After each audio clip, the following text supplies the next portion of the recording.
this is time to be part of the show where I book the guest and you ask the questions. This week is one of Scotland's finest exports, the magnificent Kevin Bridges.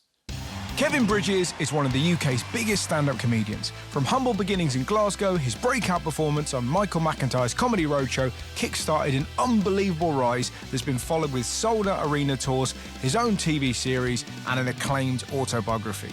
His most recent tour, brand new, sold out a record 19 nights at the Hydro in Glasgow, and he's even performed for Barack Obama.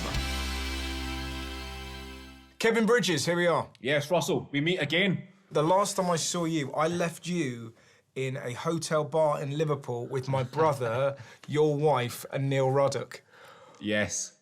What? I can't believe you went to bed. I was... It was How could you leave such a scene? It was so much fun. I was so pissed, and I know that you guys stayed up. And my brother told me that halfway through the night, you turned to Neil Ruddock and said, "Who are you?" I was sitting just going, who is this big guy? I was having a good laugh.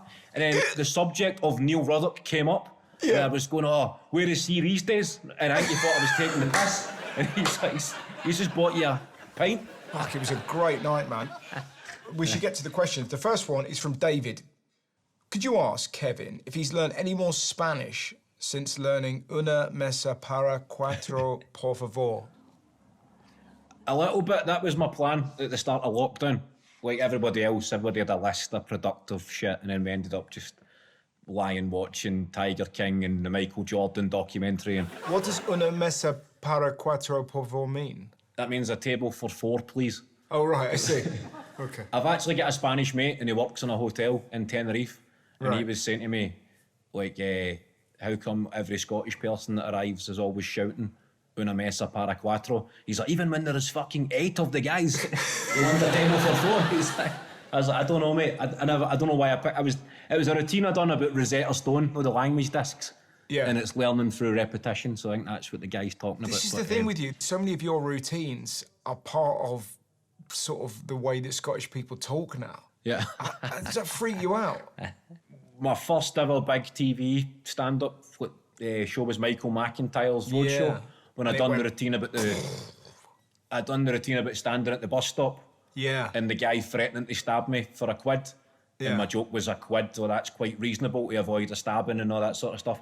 So when that first went on, people would be shouting, like, give me a quid or I'll stab you. Yeah. And it just took you a wee while just to remind yourself they're only just quoting your joke. But no, the first day I've ever been on telly, it's quite surreal. But what a weird moment for, like, that was the moment that you knew you'd made it, when people wanted to stab you for a quid. I know. This is from Josh. If you had the power to make anyone go bald, who would you choose and why? Robbie Savage. Yes. I think it would change his whole... Fucking, that's a perfect answer, because like halfway through BT Sports and stuff like that, and you just kind of walk in and just like that, and it just falls. You know, like when Aslan got shaved, it'd be like that just to see you kind of wander in, and then just point at the rest of the pundits with this sort of power that you could do it to any of them, so they had to butt their ideas. A warning shot. Yes. Yeah, exactly. That would be good. Right, now we've got a VT question from Dr. Floyd. Hi Kevin, hi Russell. Got a question. Who is your favourite Marvel superhero and why? I'm going to suggest that he's not actually a doctor. Sounds like a Marvel superhero. Yeah. Maybe that's why he's gave himself a superhero-ish name. Straight to the point though, 6 seconds, that was it. Sent. Bang. Who's your favourite Marvel superhero? I'm not a big superhero guy, but I love the Batmans, the Heath Ledger one, obviously. Yes. But it's a bit obvious to say Batman, isn't it? But I think you're right. I think by and large they're an absolute bag of wank, and they're always the same. It's like Ant-Man last year. They're running out of insects. Do you know what I mean? Have you ever been to Madrid? I haven't. No. Right. There's a place, the Plaza Mayor. It's a square in the middle, and there's buskers, but a decent enough standard of buskers, and then you've got the statues, and then there's this one guy who walks around in a Spiderman outfit just asking people for cigarettes. And he's like, he's a big dude, big beer belly, and he's just known locally as like Fat Spiderman. No. He doesn't get a picture with kids. He's stinking of booze. He's got a horrible attitude. He just goes, cigarillo, cigarillo, cigarillo. So, he's probably my favourite superhero. At least he's honest. Just give me a fag. Yeah, that's what is missing. They're just too kind of goody two-shoes. They're always trying to save the world. Like, there's an honesty to that bloke. He's like, listen, I've got superpowers, but I just want to get bollocks, don't want to smoke. Quality. Fat Spiderman. There's my favourite superhero. There's your favourite. Perfect. Somebody called Dean here. Who would look better in a porno, you or me? It depends. It depends what we're shooting. Do you know what I mean? If you're after something gritty and kind of urban, authentic would be me. Like, would be you. Yeah. Like British kind of amateur, got like glory hole sort of shit. Yeah. Exactly. This is it. Like, wearing the mask over the eyes, standing in the car park. Hard hat. Do you know what I mean? GV. Just kind of you're the man. Yeah. If it's that. And if it's a more sort of European flick where there's a sort of an altercation at the beach, I think I would get the role. I think professional wise, you'd be all over it. I think, and then the sort of more underground stuff. The more niche porn, you would actually clean up. There we go. We've got a question here from Jenny. Hi, Kevin. I'm Jenny, an American living in Glasgow. I love it here, but I also found I had to make a lot of adjustments in terms of the accent and the famous Glaswegian slang. And for that reason, I wondered, do you find you have to make any adjustments when touring in America? It's hilarious hearing Americans when they use like Scottish words up here. Like, Americans are always kind of blown away by how freely Scottish people use the C word. The first night I ever met Bill Burr, one of the best comedians in the world, was in a comedy club in Glasgow, and he was saying, I can't believe how openly people use that word. And he was like, no, you say somebody's like he's a good cunt, right? And he was doing that American trying to do the Scottish accent. Yeah. Like, oh no, he's not a good cunt, he's a great cunt. Yeah.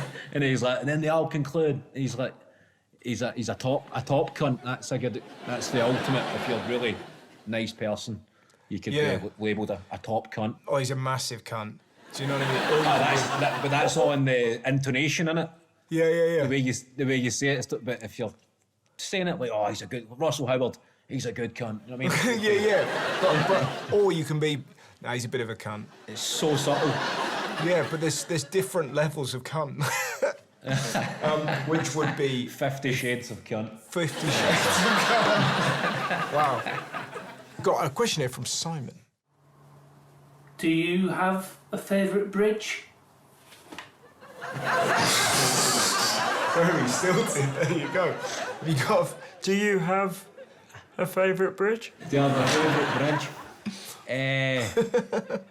The Erskine Bridge, because I grew up kind of close to that. And I went to school with a boy called Mark Erskine. So every time we passed each other, we'd always have a wee, I'm Bridges, he's Erskine Bridges. Oh, nice. And when you're like 7 years old, that's hilarious. But nah, I've never been a big bridge guy. It's just I haven't got a favourite bridge, but I have got a favourite underpass.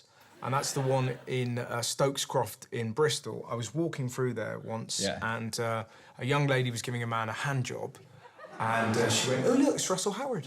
That's never happened to me in any other underpass where I've been recognised as someone's getting tugged.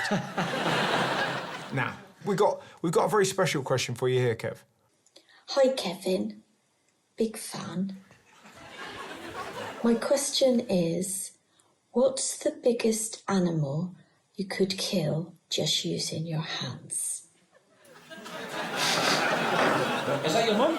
Yeah. Oh, I thought I knew the face somewhere. Your mum wants to know the biggest animal I could kill with my hands. Using just your hands, yeah. I'm tempted to say Razor Ruddock, but I doubt it. I think you would take me. I don't know. Yeah. I'm an animal lover, so it would need to be in self-defence. So an animal that's going to start the conflict, you know what I mean? Morally, I could not kill an animal, but Well, I'm aware that you clearly don't want to kill an animal, so I'm trying to help you out. So instead of killing an animal, let's have you knock an animal out. What's the biggest animal you think you could knock out? A sheep. Probably. You said one punch? Yeah. I don't know if I could deck a sheep. You would need to really connect on a kind of Yeah. with the jaw or something. Need to be a really good whole body weight right in. What about a belligerent monkey that had just stolen jewellery from your wife? Wow, very specific. So you're going to have obviously the aggression, the macho kind of "I'll sort this one, babe." You've got all that. So never underestimate the kind of angry man with a point to prove in front of his good lady. The toxic masculinity is going to be there. Aye. And how tall was this belligerent monkey? No, in my mind's eye, I was dealing with like a 3-foot thing. Right, what the Punjana tips monkey? Yeah. Him. And he's kind of baring his fangs at you. He's almost laughing at you as he swirls your wife's jewellery around in his fingers. Him, the PJ tips monkey, who I believe is That's the actually one. called Kevin. That's just a bit of information I retained from the 90s. So would you back yourself to take him out? I would say so. No. Right, we've got one last photo here, Kevin, Yep. that somebody would like you to explain. There you go. That's my lockdown haircut. I stupidly never preempted the lockdown and I never got a haircut as close to the point as I should have done. So I was only maybe 2 or 3 weeks in before I needed a trim. And bought clippers. My wife was going to shave it, and I thought, no, first of all, I want to experiment with a few haircuts that I was never allowed to get as a kid. Yes. That was the look back late 90s. That was an acceptable hairstyle. You've got a look there of like a camp General Zod from Superman 3. Do you know what I mean? I look at one of the guys that spins, the waltzer, the guy that jumps on behind. Yes. But you look like a fair carny. Do you know what I mean? You run a fair. Do you know what I mean? No mucking around. As long as you pay, you're fine. People used to have that haircut, and they used to get the bit of hair gel and just spike it. Yeah. In the front Just as get well. it going there. Brilliant. Well, Kevin, that was so much fun. Thanks very much. It's been an honour. Take care, mate. See you soon. See you later. Bye-bye, mate. Wonderful Kevin there. We actually made both of those pornos.